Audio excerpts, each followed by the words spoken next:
Vamos lá. Como eu disse, eu estou profundamente envolvido com a mensagem dessa manhã, desse dia de domingo, que eu vou pregar à noite também. A mensagem de hoje é fruto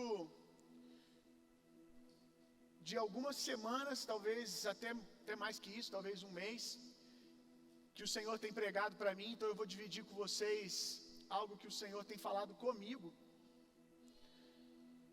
algo que Deus tem me chamado para viver há algumas semanas. O pregador às vezes demora algumas horas para preparar um sermão para pregar para a igreja, mas Deus às vezes leva meses para terminar a sua pregação para nós. E quem é atento tem vivido essa experiência. É muito gostoso quando você vê que você vai para o culto assistir uma mensagem de alguém que vai pregar, ou você está na internet e aparece um vídeo ali com a palavra de Deus, ou um versículo da Bíblia que você lê e salta algo ao seu coração, que você acha que aquilo já é tudo que Deus queria falar. Mas andando com Deus há um tempo, eu tenho percebido que na maioria das vezes aquilo é só introdução, ou parte, um dos pontos do esboço de Deus. Ele te dá só um pedacinho, e aí você vai num outro culto, ou você está conversando com o irmão, na comunhão, no partir do pão, mais uma revelação. Aí você recebe o primeiro ponto do sermão. Passa mais uns dias, você faz uma viagem e você recebe o segundo ponto do sermão. Quando você acha que já acabou, você vai ler um livro, terceiro ponto do sermão. Passa mais um tempo, você acha, agora acabou. Vem a conclusão. E o Senhor vem construindo essa pregação comigo há alguns dias, vem pregando para mim. E agora, recentemente, na viagem para Vitória, onde a gente foi ter uma mesa de discipulado com o Danduque, Deus trouxe a cereja do bolo, Deus trouxe a conclusão do sermão. E é interessante que quando você, às vezes, não está atento, você não vai percebendo que Deus está construindo o sermão semana após semana. Às vezes você só percebe na conclusão. De repente ele vem com a cereja do bolo e tudo faz sentido. De repente você acha que você está indo para um lugar para receber a palavra, e você vai lá só para receber o fechamento daquilo que Deus tem falado com você há semanas, meses. Às vezes Deus busca um ponto do sermão que foi dito para você há 4 anos atrás. Andar com o Espírito é muito bom, meu irmão. Eu quero que você entenda o que eu preguei alguns dias atrás aqui sobre o bom pastor. Irmão, isso é sério. Aquele dia eu disse que o bom pastor, ele quer sair daqui com você, ele não quer ficar no salmo.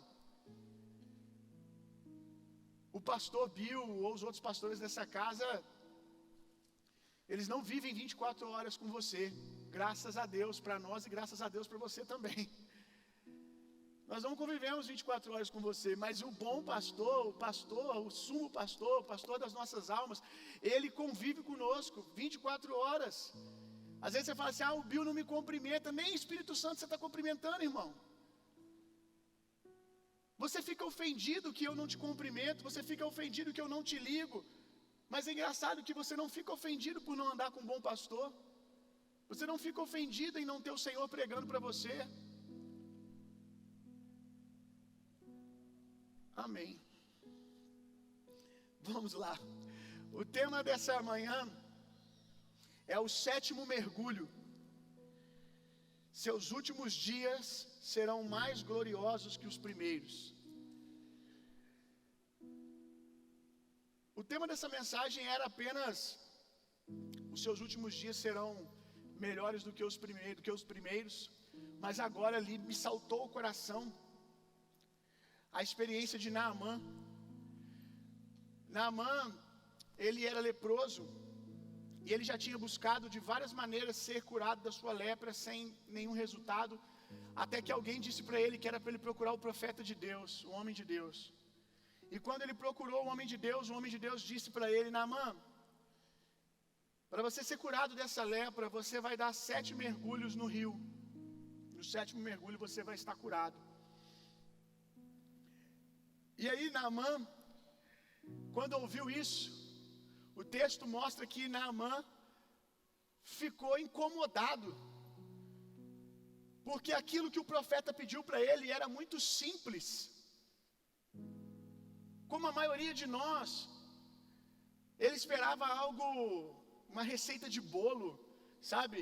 Uma revelação que ninguém nunca ouviu falar, que ele tivesse que plantar bananeira, subir um monte de cabeça para baixo, ficar 40 dias no monte, depois fazer não sei o que lá, um tipo de sacrifício. E aí vem o profeta, vem Deus e dá uma solução simples para algo extremamente complicado.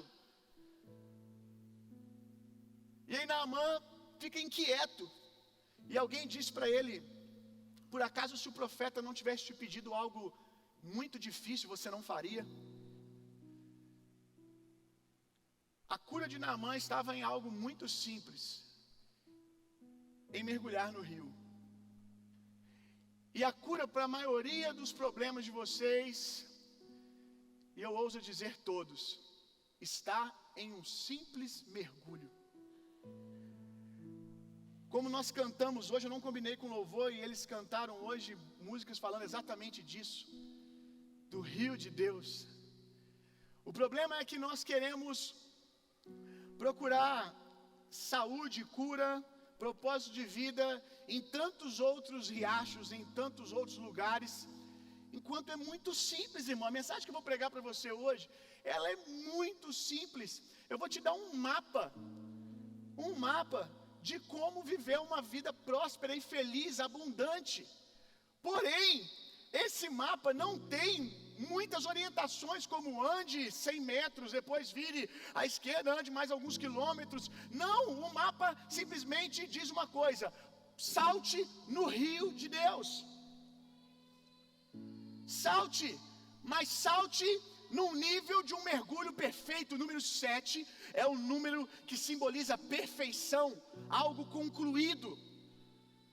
O problema é que muitos de nós temos experimentado o ar fresco que o rio de Deus manifesta e nos dá de experiência.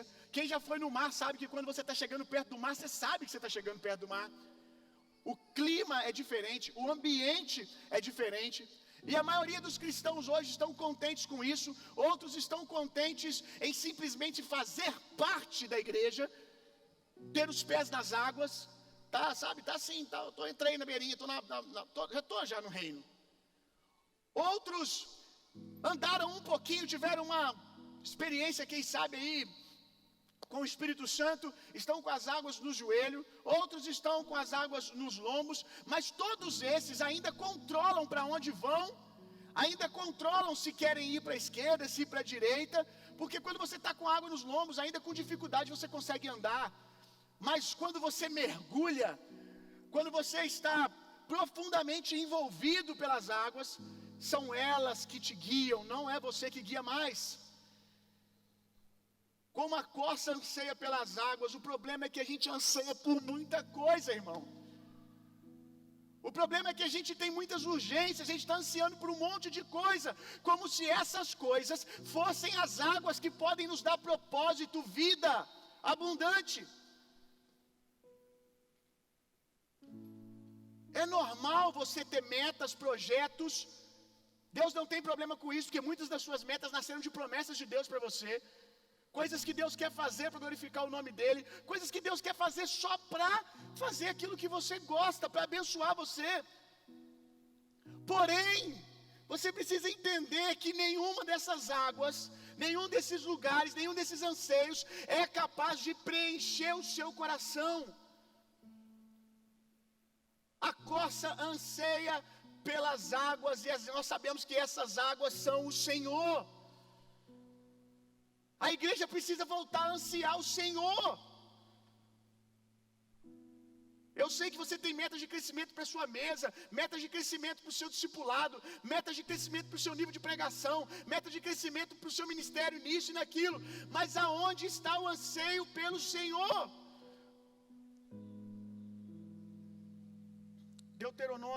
Deuteronômio 34, verso 7. Foi aqui que começou toda essa pregação. No começo desse ano eu comecei a ler a Bíblia de novo, do início ao fim. E aí quando eu cheguei aqui, meu coração queimou. Quando chegou aqui, as letras se iluminaram. Eu falei, Deus quer falar alguma coisa comigo aqui. É um texto bem simples, mas que na hora eu vou te falar que só queimou no meu coração. E eu fiquei lendo, relendo.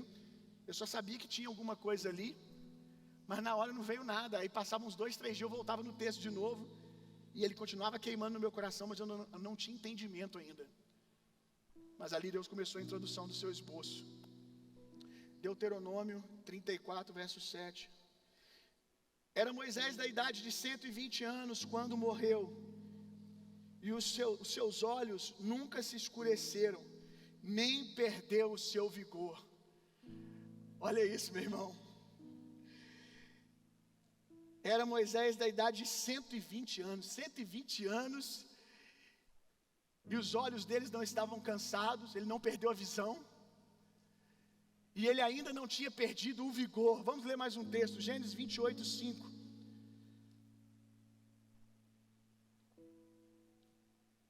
Gênesis 28, 5. E Abraão expirou, morrendo em ditosa velhice, velho e farto de dias, e foi congregado ao seu povo. A palavra ditosa velhice aqui, o original do grego dessa palavra é o sentido de satisfeito, próspero, feliz. Abraão, nos seus últimos dias, estava satisfeito, próspero, feliz. Esse era o tipo de velhice dos homens de Deus. Esse era o fim, entre aspas, da jornada dos homens de Deus. Isaías 40, verso 30. Os jovens se cansarão e se fadigarão, e os moços certamente cairão. Mas os que esperam no Senhor renovarão as forças, subirão com asas, como águias, correrão e não se cansarão, caminharão e não se fadigarão. Repara que no verso 30, os jovens, os moços já ficaram para trás. Aqueles que acham que vitalidade tem a ver com anos de vida, já ficaram para trás. Aqueles que confiaram a sua força no seu corpo, no que o espelho dizem para eles, já ficaram para trás. A força não estava com os mais jovens. A força estava com aqueles que esperam no Senhor, aqueles que confiam no Senhor. Por que eu estou pregando sobre isso para tanta gente nova? Muita gente nova aqui. Nós temos algumas cabecinhas brancas, mas a maioria de vocês aqui, com relação à idade, são novos. Pessoal do som, abaixa um pouco o retorno para mim, está dando muito eco. A maioria de vocês aqui são jovens ainda quanto ao tempo. Mas por que eu estou pregando isso então para você e não deixei essa mensagem para pregar num culto de terceira idade? Talvez você está pensando, poxa Bill, legal essa revelação aí e tal, mas não é para a gente ainda, né? Por que eu estou pregando para vocês? É porque vocês, pelo menos a maioria que eu convivo, parecem jovens, mas já estão extremamente velhos. É interessante que vocês nem sabem mais viver. Eu estava compartilhando com os líderes, a gente fez um momento na piscina com os líderes, passar a tarde. Eu combinei com eles de almoçar aqui na igreja pós-culto, com líderes de ministério, diáconos, líderes de mesa. Falei, olha, nós vamos almoçar na igreja e depois vamos passar a tarde livre, vamos passar a tarde de comunhão. E aí eles vieram, quando acabou o culto, eu cheguei lá para almoçar. Eu olhei, a maioria deles estava de calça. E me perguntando, alguns vieram me perguntar que hora que eu ia pregar, qual hora que seria a palavra, para eles se organizarem. Eu falei, não vai ter palavra hoje. E eu comecei a pensar como que os crentes relacionam vida de igreja apenas com fazer. Os crentes não sabem mais o que é desfrutar. da nova vida em Cristo. Ser cristão é sinônimo de fazer coisas para Deus na igreja e pronto. Eu perguntei para eles, por que vocês estão de calça, gente? Com uma piscina desse tamanho, com uma tarde inteira que eu falei que a gente ia passar junto. Não me liguei. Sabe por quê? É automático. Já está no automático relacionar a igreja dessa maneira, com fazer. E o problema é, que tipo de mensagem que nós estamos passando para os nossos filhos? Qual é a ideia que os nossos filhos estão entendendo sobre igreja? Será que os nossos filhos vão ter a experiência de desfrutar de igreja como eu tive quando me converti? No andar da carruagem, não. Porque eles vão relacionar a igreja com peso. Por isso, muitos filhos de pastores abominam a ideia de igreja. Porque por mais que os seus pais fossem retos, íntegros, tudo que eles conhecem de igreja se resume em peso e cansaço. Toda a experiência deles com a igreja se resume nisso. Eles nunca desfrutaram, nunca viram seus pais felizes pastoreando. A imagem que muitos filhos de pastor têm é de seus pais chegando em casa depois do culto e reclamando da vida dos irmãos, de como eles não correspondem, das demandas da igreja que não foram cumpridas, do dízimo que não alcançou a meta que precisava. Então os filhos crescem respirando essa ideia de igreja. Consequentemente, se a igreja é o corpo de Jesus, essa ideia de Jesus. Não me parece um lugar de vida abundante. Se vocês já estão velhos sendo novos, como é que vocês vão estar quando estiverem realmente velhos? Se o Evangelho não pode rejuvenescer você, se o Evangelho não pode botar um sorriso no seu rosto, botar um propósito de vida, de felicidade, de alegria no seu coração, quando você era novo e tinha tantos anos pela frente para gerar metas, ter expectativas, o que o Evangelho vai poder fazer por você na velhice?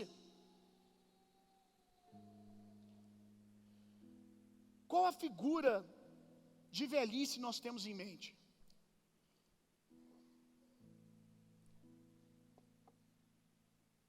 Essa que nós lemos aqui, cheia de força, descrita nos textos que a gente leu, de vitalidade. Qual a imagem de um velhinho que você tem na sua mente? A maioria de vocês, a imagem que vocês têm é daquela pessoa de cabeça branca, deitado, ou na verdade sentado numa cadeira de balanço, olhando para a rua. A ideia que vocês têm de velhice é alguém que está esperando para morrer, que já fez tudo que tinha que fazer e agora é só esperar. Inclusive estou falando de crentes. A ideia de velhice que a maioria de vocês tem é alguém que acorda e se é cristão, ele vai para a igreja, dizima e volta para casa, assiste um filme, assiste uma novela e dorme às 7. Come alguma coisa, ou janta 6 horas e depois vai dormir. Essa é a imagem de velhice que muitos de nós temos. E eu quero te assustar que é para esse lugar que a maioria de vocês estão indo. É para esse lugar que a maioria de vocês estão indo, mesmo sendo crentes. Nenhuma esperança terrena, guarda isso aqui que eu vou te falar. Nenhuma esperança terrena sobrevive à velhice. Nenhuma esperança terrena sobrevive à velhice. Com 80 anos de idade, nenhuma esperança terrena irá fazer sentido para você. Essas metazinhas aí que você vive igual um louco perseguindo e deixa de viver com a sua família por causa disso, com 80 anos não vai sobreviver, não vai fazer sentido juntar mais dinheiro com 80 anos, não vai fazer sentido esperar uma promoção, perseguir uma promoção com 80 anos, não vai fazer sentido esperar alguma coisa de grande acontecer no natural com 80 anos. Porque não se tem mais tempo para projetar.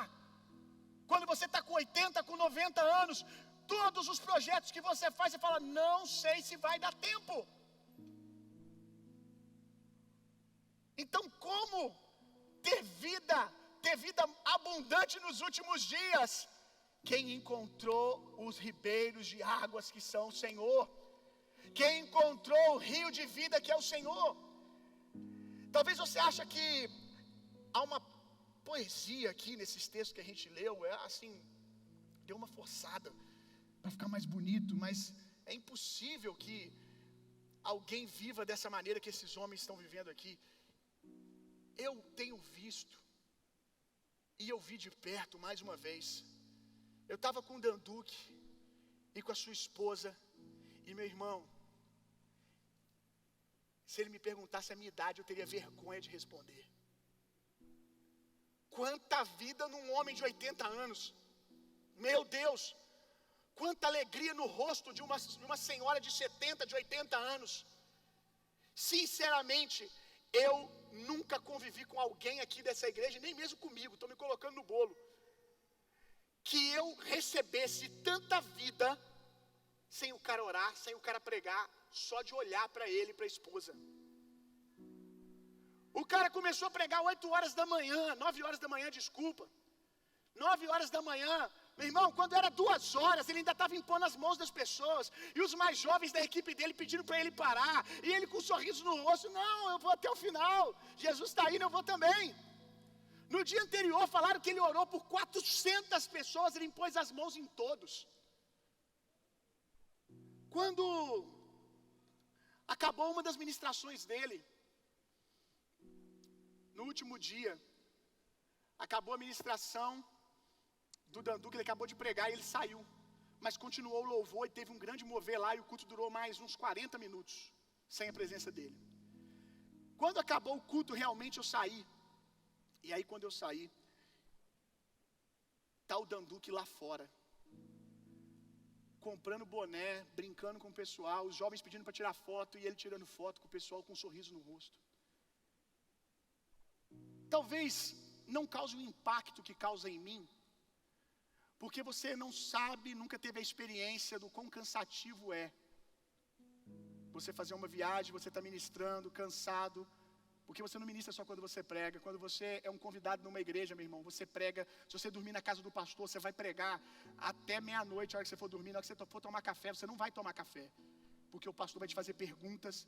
Você vai no carro, o motorista do carro vai te fazer perguntas, e você vai ficar ministrando o tempo todo, a cabeça chega a ficar cansada. E aí acaba a ministração, as pessoas querem tirar foto, querem conversar. Quantas vezes eu fiz isso apenas pensando, eu ia até um certo momento que eu ia com alegria, com entrega total naquilo que eu estava fazendo. Chegava uma hora que eu só fazia por causa de reputação. O que as pessoas vão pensar se eu pegar e não tirar essas fotos, se eu pegar e for embora? Vão me achar antipático, vão me achar isso, vão me achar aquilo. Mas aí eu olhei para o Danduque e eu falei: ele não tem nenhum desses motivos para estar aqui. Algum pregador ia ficar assim: não, eu vou ficar porque isso aqui vai ser bom, o pessoal vai tirar foto, vai me marcar, e aí, né, vai dar mais engajamento para o meu ministério. Danduque nem Instagram tem, irmão, não deve nem saber usar. Ele falou lá no dia lá que começou a usar iPad agora. Olha isso. Por que ele estava ali? Por que ele estava com aqueles jovens sorrindo? Porque ele ama viver. Só isso, porque ele está cheio de vida dentro dele, jorrando. E aonde está a nossa? Aonde está a vitalidade do nosso ministério, irmão? Ele com um sorriso no rosto lá, dizendo para os pastores: olha, se a alegria de vocês está no ministério, vocês têm um problema. Ser pastor é muito bom, cuidar de ovelha é maravilhoso, só que ovelhas mordem. Aí ele deu uma risadinha e falou: e dói, viu? Mas quando o seu propósito de vida não é primariamente cuidar das ovelhas, mas andar com o bom pastor, tudo vale a pena. Quanta coisa esse homem passou, irmão. Quanta coisa esse homem passou no ministério, e ainda tem um sorriso no rosto. E os líderes dessa casa passam uma frustração, inclusive eu, e já fica uma semana de bico, inquieto, ansioso, pensando em abandonar ministério. Viu, mas ele tem 80 anos. Irmão, eu só quero que você entenda uma coisa: você não vai chegar nesse lugar se não começar a chegar agora. Eu sei que amanhã, embora eu não vou acordar good vibes igual o Danduque. Isso é uma construção, mas eu preciso decidir começar a dar esses mergulhos. Eu preciso decidir isso agora. Jeremias 2,13. Quando eu vi o Danduque, eu ficava só perguntando: meu Deus, que água que esse cara bebe? Irmão, sinceramente, ele não precisou pregar para me ministrar na minha vida. A mulher dele nem pregou. Pelo menos eu não vi, ela pregou quando eu não estava lá.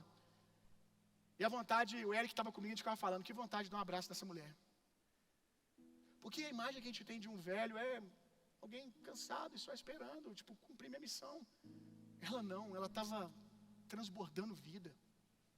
E aí quando eu olhava para ela, eu me perguntava: que água que ela está bebendo, meu Deus do céu.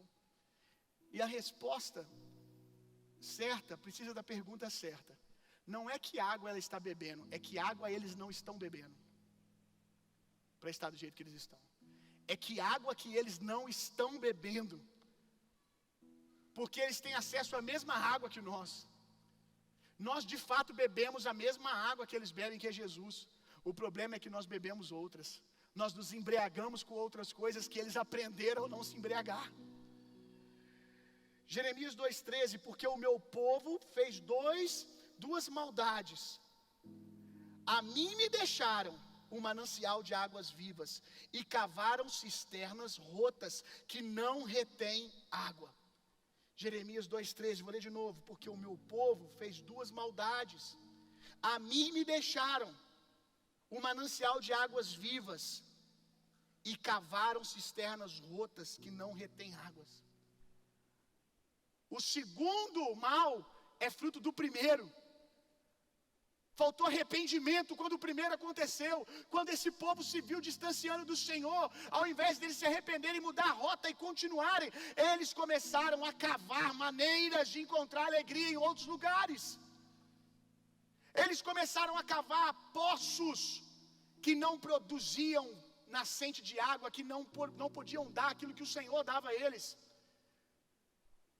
O problema do segundo é fruto do primeiro. O segundo é tentar dar uma solução para o primeiro problema com a força do seu braço. É o bom pastor que nos leva a águas tranquilas e pastos verdejantes. Se nós queremos encontrar propósito de vida, nós precisamos encontrar a presença. Nós precisamos encontrar esse lugar. É simples assim, meu irmão, mas é porque você acha que precisa de uma coisa muito grande. É porque você já andou metros e metros de distância. Mas é muito simples. O Senhor é a fonte de alegria e propósito. O problema é que a gente tem cavado, procurado outras fontes de água. Quando isso acontecer, eu vou ficar feliz. Essa receitinha que a gente vai criando, né, esse evangelho coach, de um tanto de coisa que a gente tem que ter para encontrar felicidade. Eu sei que Deus quer, que Ele é o primeiro interessado em abençoar você. Mas entenda uma coisa, meu irmão: isso não vai trazer preenchimento para você. Não vai. Essas coisas vão trazer alegrias momentâneas e Deus não tem problema em colocar um sorriso no seu rosto, mas a alegria no Espírito é só para quem encontra esse lugar no Senhor. A alegria que não depende de circunstâncias é só para aqueles que encontram esse lugar no Senhor. Os grandes avivalistas encontraram esse lugar, os grandes homens de Deus encontraram esse lugar. Abraão encontrou esse lugar, Moisés encontrou esse lugar, e nós precisamos encontrar esse lugar. Nada, absolutamente nada de natural pode lhe dar esperança no dia da velhice. Digo de novo: olha, se durante a sua vida inteira de crente, tudo que Jesus é para você é um gênio da lâmpada que você esfrega para cumprir as suas metas, te abençoar, te dar promessas, na velhice Ele não vai poder fazer nada por você. Não que Ele não queira, mas seja feito conforme a sua fé. Vou te dar um tempo para pensar. Não que Ele não queira, mas é você que não vai querer outra coisa.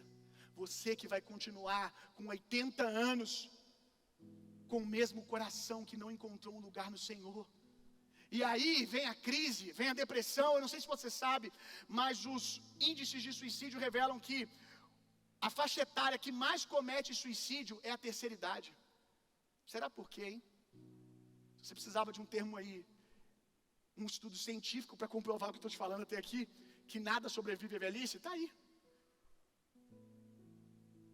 Agora, os filhos do Danduque todos estão já adultos, já construíram as suas famílias, e ele está lá viajando com a velhinha dele, pregando o evangelho, rindo, com um sorriso no rosto, para cima e para baixo, meu irmão. Enquanto muitos nós conhecemos, quando o filho casa, acaba tudo. Quando os filhos saem de casa, a vida perde o propósito. E você pode ser um alvo disso, se você não encontrar o Senhor agora. Se você não aprender a viver dependente, preenchido pelo bom pastor. Salmos 37, verso 4.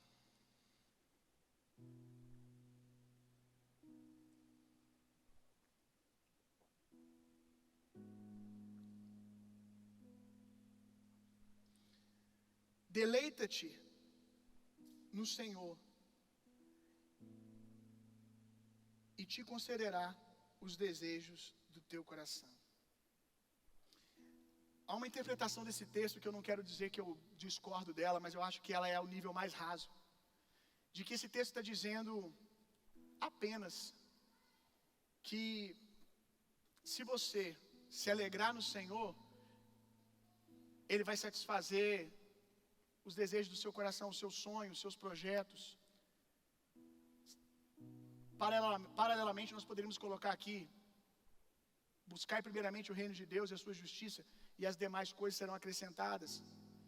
Eu acredito que esse texto está dizendo isso também, porque eu convivo com Deus que me abençoa, que abençoa a minha família.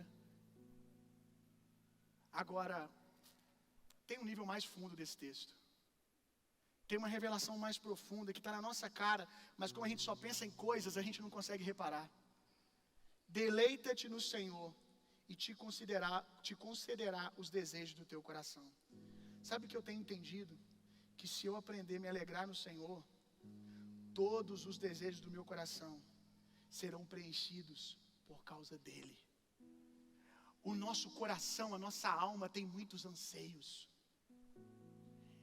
E o descontrole desses anseios se chama ansiedade. Ou possivelmente uma síndrome de comparação. A nossa alma tem coisas que ela nem quer, até que o outro tenha. Coisas que nem eram importantes, até que o outro tenha, aquilo se torna uma meta para você também. A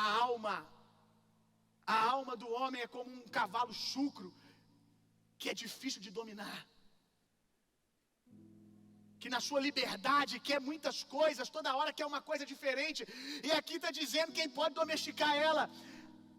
Deleita-te no Senhor, alegra-te no Senhor, satisfaça-se no Senhor, encontre vida no Senhor, e Ele concederá os desejos do teu coração. Meu irmão, se você aprender isso aqui agora, quando chegar na velhice, a velhice não vai ser um motivo de cansaço, eu vou falar disso daqui a pouco, vai ser um lugar de libertação, de poder viver plenamente para o Senhor. É visível nos grandes homens de Deus que quando eles chegam na velhice, eles se alegram mais, porque agora eu não tenho mais aquelas responsabilidades, eu não tenho mais que me preocupar com isso e com aquilo, eu vou poder me jogar em Deus como nunca. Mas é porque eles já foram vivendo esse anseio, já foram vivendo porções desse mergulho na sua vida. Ninguém pode saciar o vazio do seu coração. Esse vazio só pode ser preenchido no Senhor. Só Ele pode matar a sede da sua alma, meu irmão. Só Ele. Qualquer coisa vai ser aquela gotinha de água só para você chegar em casa. Sabe o que você toma? Um copinho de água, 2 dedos de água, que você fica só esperando a hora de chegar em casa. Saciar você. Só o Senhor. 1 Reis 17, verso 1. Nós vamos ler 2 textos. 1 Reis 17, verso 1.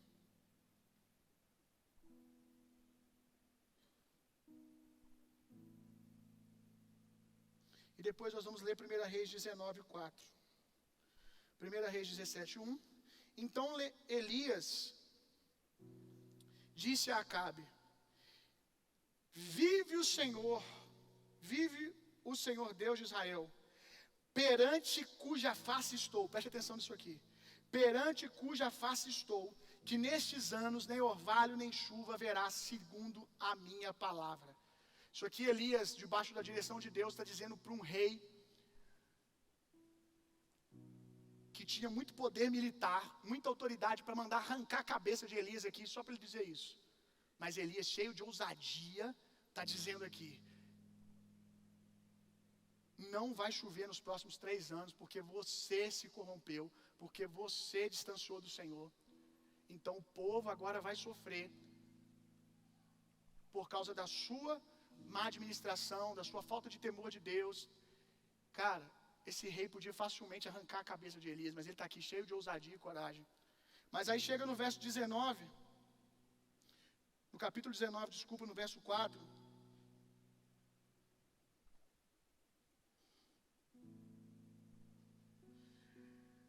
A esposa desse rei,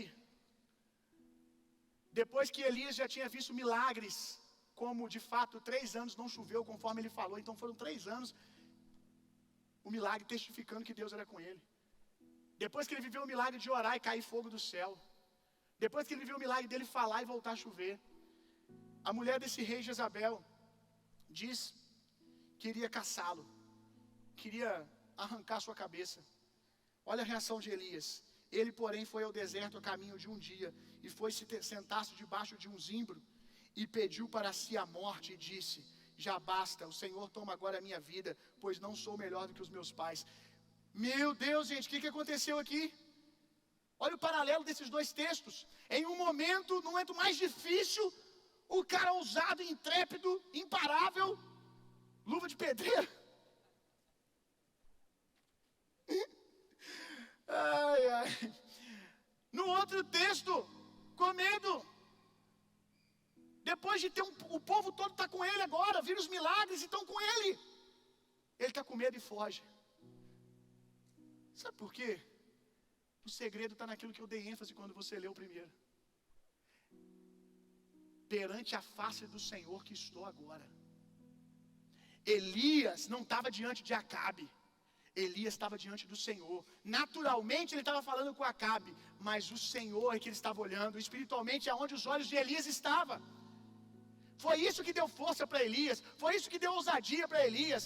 Foi fazer o serviço para homens como quem faz ao Senhor, sem perder o Senhor de vista, sem perder o foco do Senhor no ministério. Por que muitos se cansam e começam a se frustrar com a obra do ministério, com a família, com amigos, com tudo? Porque perdem o Senhor de vista. No segundo texto, ele se amedronta, a ansiedade vem, a depressão vem, o ressentimento vem. O que Jezabel fala enche ele de ressentimento, de amargura, porque ele tinha tirado os olhos do Senhor, como da primeira vez. E aí você diz: poxa, mas depois de tantos milagres, é assim que acontece. Depois de muitos bons resultados, é um lugar que muitos homens de Deus se perdem, porque nós achamos que somos, nós achamos que agora nós sabemos fazer, nós começamos a confiar na força do nosso braço. Antes não tinha lógica confiar na força de um braço que nunca tinha feito nada. Agora você vê a sua mão erguer e para de chover, depois você ergue e volta a chover, depois você ergue e cai fogo do céu. Meu braço é forte. E aí quando ele em algum momento começa a olhar para os resultados dele, começa a olhar para ele, ele perde o Senhor de vista. E quando ele perde o Senhor de vista, coisas menores do que aquilo que ele fez se torna cansaço e enfado. E está aí a resposta, porque muitos de vocês estão cansados, enfadados, mesmo fazendo coisas que um dia foi motivo de alegria, de voltar para casa e dizendo assim: eu estou doido que chega amanhã para me fazer de novo. Deuteronômio 34, verso 4.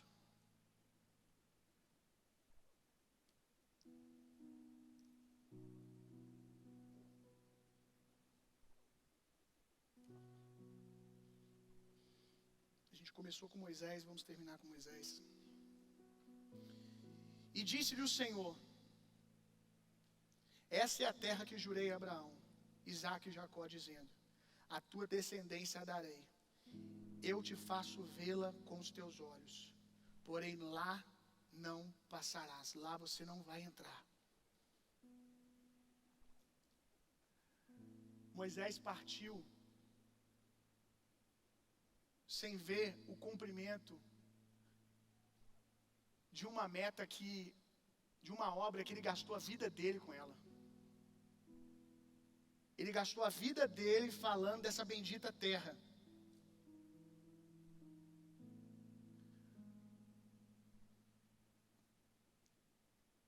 E mesmo depois de ouvir que ele não entraria nesse lugar, ele não se revoltou.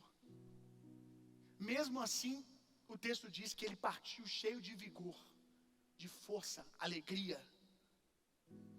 Mesmo depois de ouvir que ele não entraria naquilo que ele gastou a vida dele falando, pregando.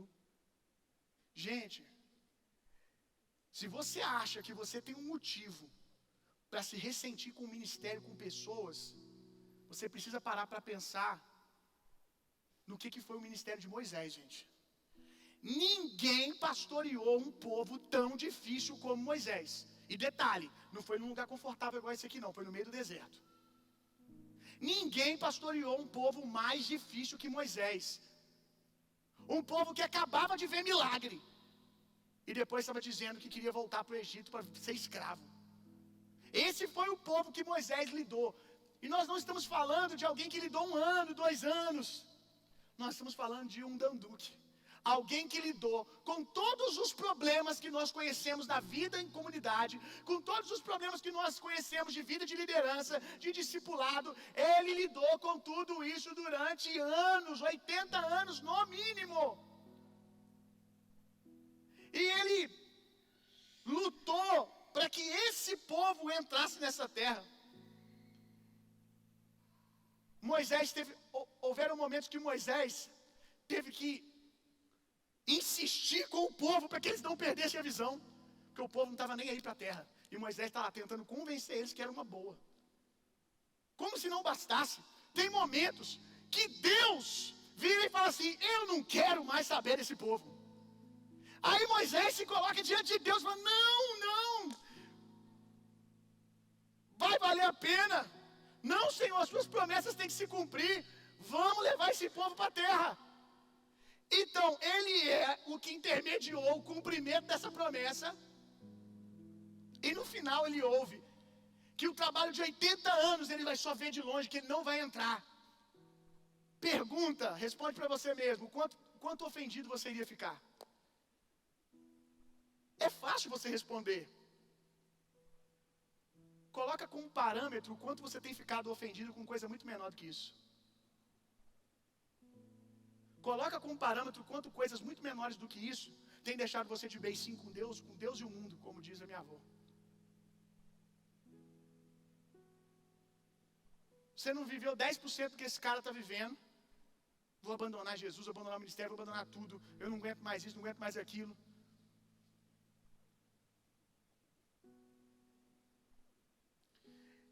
E eu vejo o quanto o coração dele era totalmente livre, porque ele não só não se revoltou contra Deus, que a gente não vê nenhum texto depois de Deus falar que ele não vai entrar na terra dele revoltado, fazendo birra com Deus. Mas, como se já não bastasse a gente ver o coração dele nisso, Deus ainda vira para ele e fala assim: olha só, você não vai entrar, e quem vai entrar é Josué, vai lá e unge ele. Você está pronto, irmão? Você está pronto? Para depois de muito trabalho, será que você está livre das coisas? Será que você é realmente livre? Para depois de trabalhar, e Deus falar assim: não vai ser por meio de você. Você correu tudo que eu pedi para você correr, mas a parte, o grande finale vai ser para outro. Que a gente tem o coração de João Batista, meu irmão, que no auge do ministério soube sair de cena para que o cabeça fosse glorificado. Inclusive perdeu a sua cabeça porque tinha encontrado a cabeça dele de vez. A maioria ficaria extremamente ofendido. Como assim? Ainda quer que eu ore ainda? Vê se pode, ainda quer que eu consagre o cara para viver o que foi prometido para mim. Para mim. Como você ficaria, irmão? Moisés não ficou revoltado, mas como foi lá e ungiu com felicidade, alegria e satisfação a Josué.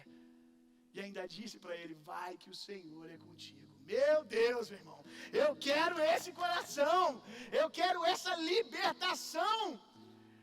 Eu sei que você já foi livre do pecado, eu sei que você já foi livre de enfermidade, de maldição, mas falta o 7º mergulho, meu irmão. Eu quero ser livre de mim mesmo. Eu quero ser livre, meu irmão, para amar a Deus de todo o meu coração. Aleluia.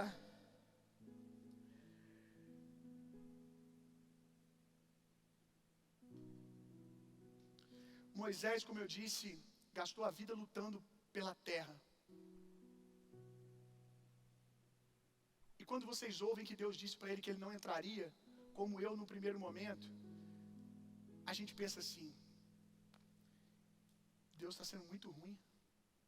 Que coisa dura, mas parece que Moisés não interpretou assim. Moisés conseguiu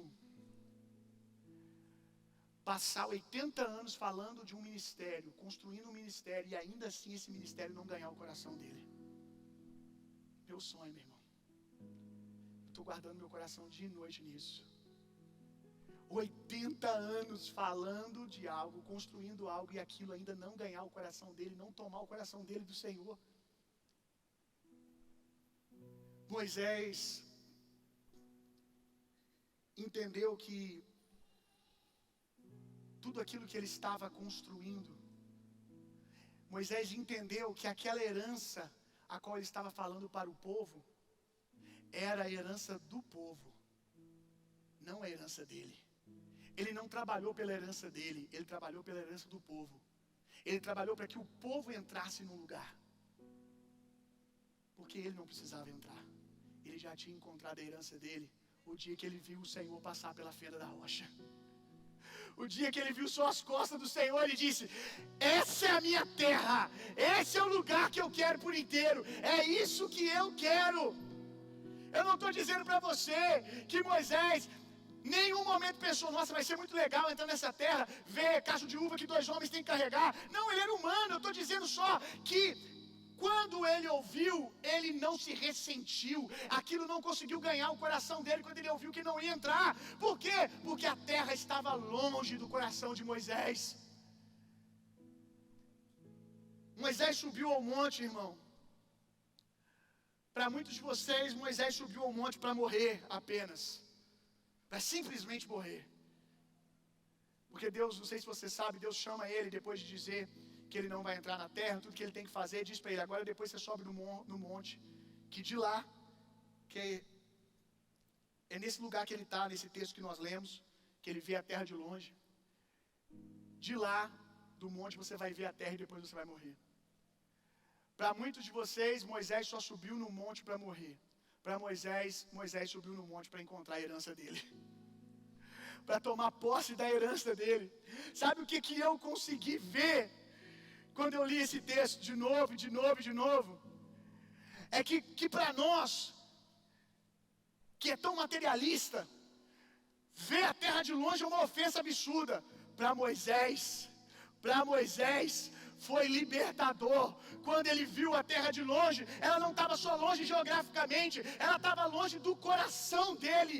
Ela não ganhou o coração dele. E só quem faz uma coisa que gosta por muito tempo sabe como é difícil você não se embriagar com isso. A morte não deveria ser um processo para a gente ir simplesmente no passar dos dias morrendo fisicamente. A morte deveria ser um processo libertador, de no passar dos dias e dos anos, vemos as coisas sendo desagarradas de nós, arrancadas de nós. O desejo de Deus é que nós chegamos nos nossos últimos dias totalmente livre para viver os melhores dias da nossa vida. O desejo de Deus é que morramos olhando as coisas terrenas de longe, como quem quer receber a sua herança. O apóstolo Paulo diz que miseráveis somos se nós só trabalhamos, só desejamos as coisas dessa vida. Eu quero viver esse processo de morte. Eu quero amar os dias, amar o tempo. Porque muitos de vocês estão brigando contra o tempo. Eu já preguei isso um ano retrasado. A coisa retrasada é quando eu fiz 30 anos. Que próximo daquela data do meu aniversário, nos anos anteriores, Deus veio trabalhando em mim para entender que Ele é a minha aposentadoria, que Ele é a minha herança, e Deus está trabalhando isso em mim até hoje. Eu estou todos os dias querendo ser liberto, livre das coisas dessa vida e cada vez mais apegado ao Senhor. Eu quero dizer para você que eu desejo, irmão, como você, é muito bom ter um carro confortável. E eis aqui alguém que já teve um, pode te falar o quanto que é bom. É muito bom, irmão. É muito bom você andar num carro importado, você andar no Evoque. Eu quero te fazer ser babá agora. É muito bom, mas deixa eu dizer uma coisa para você. Eu atendo gente que anda em carro muito melhor do que esse, com a família toda destruída e reclamando de tudo e todos o tempo todo. Isso não é a solução. Enquanto eu, outro dia, a minha esposa estava comigo, a gente decidiu ter um dia nosso. De vez em quando o meu filho vai lá para casa dos meus pais, a gente tira um tempo pra gente. E a gente veio no culto aqui, depois a gente saiu, lanchou com os irmãos. E aí, os irmãos iam deixar uma irmã lá na Zona Norte. Eu falei, não precisa me deixar. Eles falaram, a gente deixa a irmã, depois a gente deixa você. Eu falei, não, tá tranquilo, estou aqui um dia com a Natália, a gente vai de Uber mesmo. Aí eu tava com a Natália andando, ela me insistindo para ir de ônibus. Eu falei, não, aí também você já está muito na carne. Não. Hoje não, eu deixo o ônibus para outro dia. Hoje não faz comigo não. Não, vamos de ônibus. Eu falei, não, vamos de Uber. Aí, graças a Deus, ela olhou lá, não tinha horário de ônibus. Eu falei, ai, pai, louvado seja o teu nome. Vamos de Uber. Aí eu tô no ponto de Uber, irmão, abraçado com a Natália. A gente estava lá, vivendo, sabe? Só isso, irmão. De repente, passa o Caio e a Adriele. Do outro lado da rua de carro.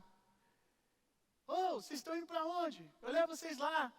Eu falei assim, não, pode deixar, já pedimos Uber, tá chegando, a gente vai de Uber mesmo. Aí eles insistiram um pouquinho, eu falei que não precisava, porque eu já tinha realmente pedido Uber, estava chegando. Aí eles pegaram e foram embora. Gente, quando eles saíram, eu comecei a rir. Falei para a Natália, quanto que isso é libertador. Eles estão indo embora no meu carro que eu dei para eles. Quanto que isso é libertador, meu irmão. E eu sondar aquele dia no meu coração, eu vou dizer que diante de Deus, porque eu sou muito vulnerável para vocês, e quando eu erro, eu sempre chego aqui e falo, eu estou aprendendo isso, essa semana eu senti isso, eu preciso trabalhar isso. Mas que alegria foi aquele dia, meu irmão, vendo meu carro embora, eu com a minha esposa, 11 e pouca da noite, num ponto de ônibus, numa esquina de rua, só eu e ela, e eles passarem e ir embora no carro que eu dei para eles. Eu estou a pé, porque eu quis dar um carro para eles, e ponto.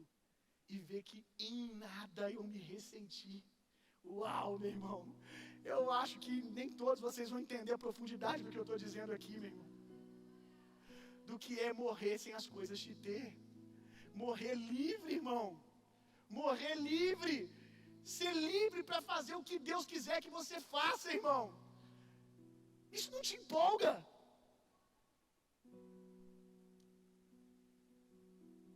O Danduque um dia chegou para pregar e o templo estava lotado de pessoas, que provavelmente muitos vieram de lugares distantes para ouvir ele pregar.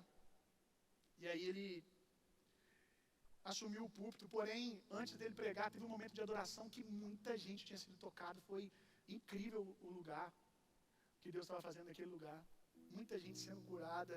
Houveram ministrações durante o louvor, palavras que já tinham sido ministradas. Ele chegou, pegou a Bíblia dele, olhou para o pessoal e falou assim, vocês não ficam chateados comigo não, mas eu já perguntei para Jesus tantas vezes o que eu podia pregar e ele não me disse nada. A gente já terminou, tá? Hoje eu não vou pregar não. Irmão, se você fosse um pregador e tivesse tanta gente assim diante de você, com tantas expectativas, você saberia o peso disso, o quanto isso é libertador.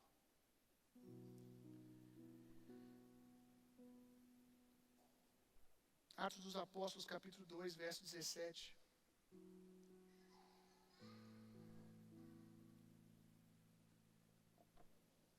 nos últimos dias acontecerá, diz Deus, que do meu Espírito derramarei sobre toda a carne. Olha a obra do Espírito. E os vossos filhos e as vossas filhas profetizarão. Os vossos jovens terão visões. E os vossos velhos sonharão sonhos. Com 80 anos eu vi aquele homem dizer: Jesus já me revelou os meus próximos 10 anos. Com um sorriso no rosto. Jesus já me revelou os meus próximos 10 anos. E eu estou muito empolgado com o que Ele vai fazer na igreja. Você tem noção que provavelmente Ele vai fazer esses 10 anos e muitas das coisas Ele não vai ver depois o cumprimento delas? E mesmo assim com alegria no rosto. É sobre cooperar com Deus. Não é sobre fazer para homens cujo Deus a face estou. Cujo Deus diante da face dele estou. Essa é a minha motivação, essa é a minha inspiração. É por isso que eu faço o que eu faço. Precisamos encontrar esse lugar. Enoque andou com Deus e não precisou chegar no fim da vida para encontrar o Senhor. Enoque andou com Deus e no meio da jornada Deus o tomou. Você precisa começar a ser tomado agora. Agora, meu irmão. Essa palavra de hoje para muitos de vocês pode ser só sobre, sei lá, uma cura na sua alma, devolver a sua esperança, mas eu queria que alguém aqui entendesse o poder dessa palavra para a próxima geração. Eu estou cansado de ver o bastão no chão. Eu estou cansado de ver avivamentos que depois alguém se cansa e coloca o bastão no chão, aí a próxima geração tem que vir pegar no chão, porque não tem ninguém para se inspirar, não tem ninguém para olhar e dizer: eu quero que esse homem tem. Porque os velhos se tornaram sinônimo de cansaço e enfado. Eu me converti numa igreja tradicional que tinha o culto das 5. O lugar cheirava formal, irmão. O culto da terceira idade. E eram crentes. Tinha um ou outro lá que era inspirador conversar com eles, que eles amavam Jesus. Meu irmão, a irmãzinha do órgão, meu Deus, que avivada ela. Você tinha que ver. Ia lá no culto das 5 lá e tocava o órgãozinho dela lá. Aleluia! Realizada no Senhor. Mas a grande maioria, a gente cansada e estava só cumprindo tabela. Eu não posso parar de ir no culto, porque vai que Jesus volta, eu não vou. Eu estou faltando no culto bem nesse dia. A maioria deles, o pensamento que estava sendo expresso através da vida deles era esse. E aí, Deus tem que vir. Vou levantar outra geração.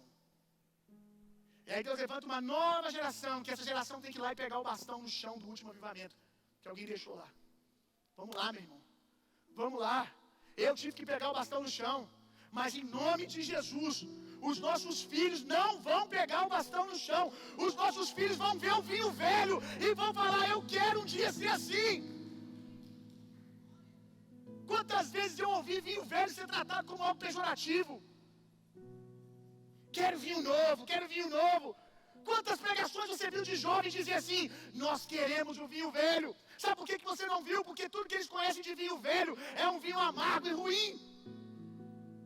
Mas a Bíblia diz que o melhor vinho é o vinho velho, irmão.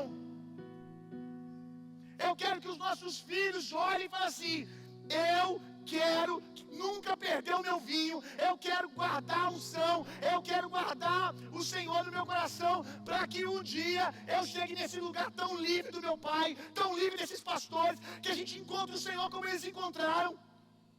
Você está entendendo o que eu estou dizendo, irmão? Eu quero que Jesus volte daqui a um ano, que Ele volte amanhã, mas pode ser que Ele não volte. O que você vai deixar para os seus filhos, cansado do jeito que você está?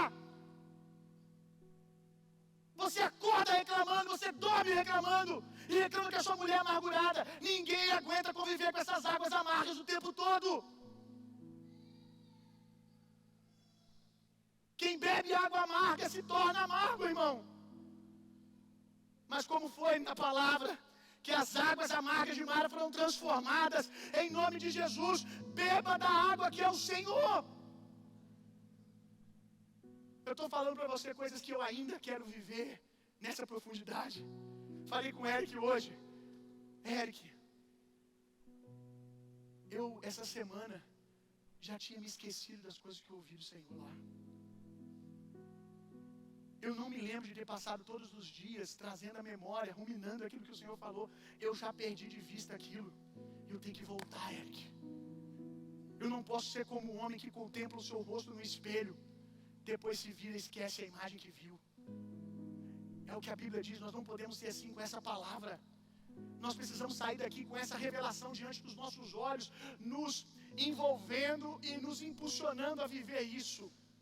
Toda vez que você se lembrar, na verdade, toda vez que você se deparar com uma oportunidade para se amargurar, uma oportunidade para reclamar, para murmurar, lembra-te do Senhor. Coloque a face do Senhor diante de você, porque isso vai ser o suficiente para te restaurar, para te fortalecer, para te animar. Se coloca de pé no seu lugar para a gente orar.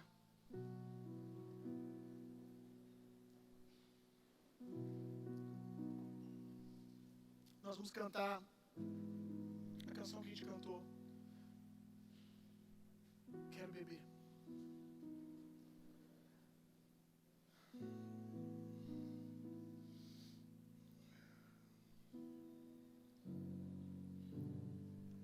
Alguns de vocês querem fogo do céu, mas não querem sacrificar as águas amargas que vocês têm. Tem gente que acha que o que fez o céu se abrir, que o sacrifício que abriu o céu, quando Elias orou e o fogo desceu, foi o cordeiro no altar. Não foi o cordeiro no altar que foi o sacrifício que agradou a Deus e fez o céu se abrir. O que agradou a Deus e fez o céu se abrir, fogo sair depois de chuva, inundar aquele lugar, depois de 3 anos, foi um sacrifício que vocês não pararam para perceber quão grande foi. Elias prepara o altar e ele fala assim: cava valetas em volta do altar. Quem cava valeta em volta de um altar? Qual é a coerência disso? Qual altar precisa de valetas em volta? Aí Elias vira assim: pega água. Pega a água e molha o cordeiro e enche as valetas de água. Irmão, se você leu o enredo que está acontecendo ali, o cenário daqueles dias, você vai ver que os animais estavam morrendo aos montes porque não tinha água. Aí Elias vai e fala assim: pega a água que tem e enche as valetas. Gente, aquela multidão tinha semanas que não viu uma gota de água. E Elias fala assim: pega e enche as valetas de água. Começa a jogar água aí no animal aí, ó. Quer essas valetas cheias de água. Elias estava realmente aquilo que para as pessoas é o que as preenche, não me preenche. Eu preciso é do Senhor. Joga essa água aí. Joga essa água, que nós não precisamos dessa água. Essa água natural não pode nos saciar. Se vocês querem o avivamento, se vocês querem o fogo de Deus, se vocês querem transformação na terra, se vocês querem chuva abundante, pega o que vocês têm, aonde tem estado a sua confiança, e joga no Senhor. Uns confiam em cavalos, outros confiam em carros. Nós confiamos no Senhor. Você faz ideia, irmão, que foi para Elias? Se o fogo não desce, esse cara está morto. Se a água não veio, porque esse cara está morto. Mas ele já estava morto, meu irmão. Diante da face do Senhor, eu estou morto. Eu estou rendido ao Senhor. Eu ando diante da face do Senhor. Eu não sou da terra, eu sou um homem do céu na terra. Senhor, Espírito Santo, nos ajuda, nos guia nessa jornada. Nos guia até esse lugar de águas mais profundas. Nós queremos ser totalmente restaurados. Que a nossa alma se renda ao Senhor essa manhã. Nós nos arrependemos, Senhor, de colocar a nossa expectativa, de buscar propósito nas coisas. Nós nos arrependemos, Senhor. Tudo é para o Senhor, tudo é para a sua glória. Te agradecemos por todas as bênçãos que o Senhor tem nos dado. Te agradecemos, Senhor, por todos os milagres, por todos os sonhos, as profecias que já foram nos dadas. E nós vamos trabalhar para que elas se cumpram. Mas, Senhor, Não deixa que essas coisas nos ganhem. Moisés trabalhou pelo cumprimento da promessa, trabalhou para que aquele povo entrasse no lugar que o Senhor prometeu para eles. Eu quero trabalhar para que o meu filho tenha o melhor, para minha esposa ter o melhor, mas eu não quero ter o meu coração dominado pela terra, dominado pelas coisas da terra. Eu quero viver como quem anseia dia e noite as águas profundas, como a corça anseia pelas águas. O meu coração anseia por ti. Espírito Santo, me liberta dos tantos anseios da minha alma. Me liberta. Eu quero ser saciado no Senhor. Eu quero me deleitar no Senhor. Eu quero me deleitar, descansar, me alegrar, sorrir no Senhor. No Senhor que está nas coisas que o Senhor já me deu, no Senhor que está nos olhos do meu filho, no sorriso da minha esposa. Aleluia!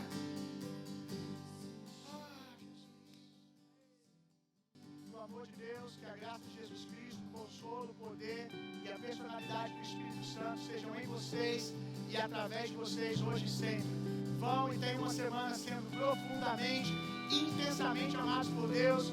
Vão, transformem o mundo e reinem em vida.